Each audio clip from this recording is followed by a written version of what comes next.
अस्सलामुअलैकुम।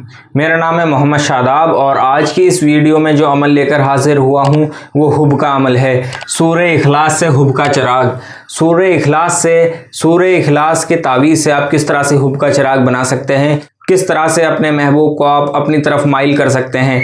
लेकिन ये सिर्फ जायज़ मकसद के लिए किया जाएगा, नाजायज़ मकसद के लिए आप इसका इस्तेमाल नहीं करेंगे। इंशाल्लाह मुकम्मल तरीका मैं इस वीडियो में बताऊंगा। बहुत ही ज़बरदस्त अमल है। ये नक्श जो आप देख रहे हैं ये सूरह इखलास का नक्श है। आपने 11 दिन का अमल करना है, 11 ही नक्श आपने बनाने हैं। लेकिन एक बार और मैं आपको बता दूं, ये सिर्फ आप जायज़ मकसद के लिए करेंगे, नाजायज़ मकसद के लिए आप इसका इस्तेमाल नहीं करेंगे। जैसे मसलन अगर किसी की बीवी अपने मायके चली गई है और वो वहाँ से नहीं आती, या और कोई मसला है, किसी वजह से वो वहाँ रुकी हुई है, आपस की लड़ाई झगड़े ज़्यादा रहते हैं, वो आपको परेशान ज़्यादा करती है, इस सूरत में भी आप इस अमल का इस्तेमाल कर सकते हैं।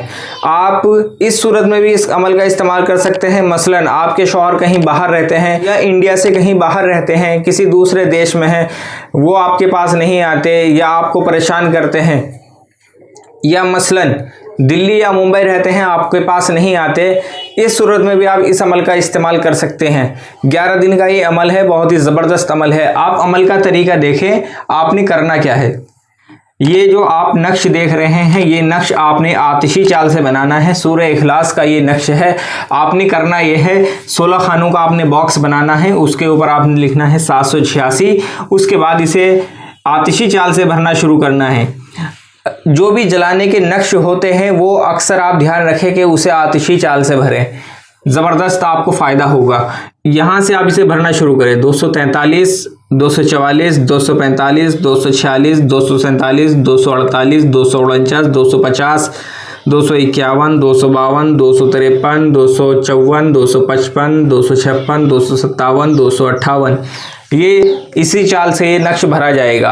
अब आप जिसके लिए अमल करना चाहते हैं, मसलन अगर आप अपनी बीवी के लिए अमल करना चाहते हैं तो पहले उसका नाम, बाद में उसकी माँ का नाम, और यहाँ आप लिखेंगे अलहुब, उसके बाद अपना नाम, अपनी माँ का नाम, और नीचे आप लिख देंगे अलहुब।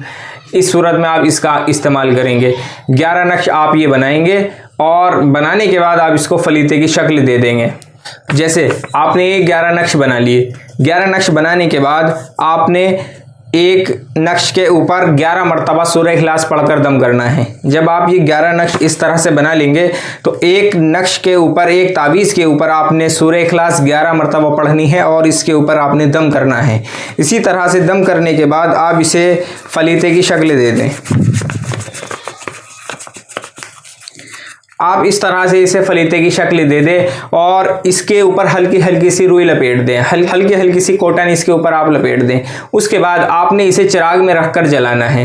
चिराग में आप चमेली का तेल इस्तेमाल कर सकते हैं या तिल का तेल आप इसमें इस्तेमाल कर सकते हैं। बेहतर है कि आप तिल का तेल आप इसमें इस्तेमाल करें। मसलन कोई भी खुशबूदार तेल आप इसमें इस्तेमाल करें। खुशबूदार तेल चिराग में डालें और ये नक्श, ये तावीज़, ये फलीता उसमें रख दें, और जब ये जलता रहे तो आप इसके सामने बैठ जाएं और इसकी लो में अपने महबूब का तसव्वुर करते रहें। और एक बात और मैं बताना चाहूँगा, इसमें हुब में आप इसे इस तरह भी इस्तेमाल कर सकते हैं, जैसे किसी का बेटा कहीं बाहर रहता है, वो अपनी माँ को परेशान करता है या घर वालों को परेशान करता है, उनकी बात नहीं मानता, इस सूरत में भी आप इस अमल का इस्तेमाल कर सकते हैं। तरीका यही रहेगा, आपने यही तरीका रहेगा। इसी तरह से आपने 11 नक्श बनाने हैं। यहाँ अपने लड़के का नाम, अपना नाम, उसके बाद अपना नाम और अपनी माँ का नाम, और नीचे आप लिख देंगे अलहुब। बिल्कुल यही तरीका रहेगा, उसके लिए भी आप इसका इस्तेमाल कर सकते हैं। 11 दिन आप रोज़, आपने एक बात का ख्याल रखना है कि आपने वक्त मुकर्रर करके रोज़ाना, अगर आप इशा के बाद जला रहे हैं तो इशा के बाद ही रोज़ जलाएंगे, और अगर आप मगरिब के बाद जलाएंगे तो रोज़ मगरिब के बाद ही जलाएंगे। इसी तरह से आपने 11 दिन मुस्तकिल ये अमल करना है। इंशाल्लाह जब ये तावीज़ जलेगा तो आप देखेंगे उसका दिल आपकी तरफ को माइल करने लगेगा, चाहे वो कितनी भी दूर हो। ठीक है।